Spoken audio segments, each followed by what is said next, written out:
సిద్దిపేట జిల్లా దుబాక మున్సిపల్ పరిధిలోని ధర్మాజిపేట వార్డులో శ్రీ షిరిడి సాయిబాబా 29వ వార్షికోత్సవం గత 3 రోజులుగా ఘనంగా నిర్వహిస్తున్నారు.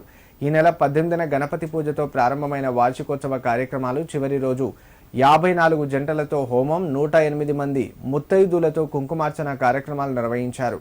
వార్షికోత్సవం సందర్భంగా భక్తులు బాబాకు ప్రత్యేక పూజలు నిర్వహించి ఆశీర్వాదం తీసుకున్నారు. కాగా బ్రహ్మశ్రీ విజయలక్ష్మణ శర్మ, సంతుగుల లక్ష్మణ కృష్ణమాచార్యులు వైదిక కార్యక్రమాలు నిర్వహించగా ఆలయ ధర్మకర్తలు అన్ని తామై కార్యక్రమాన్ని జయప్రదం చేశారు.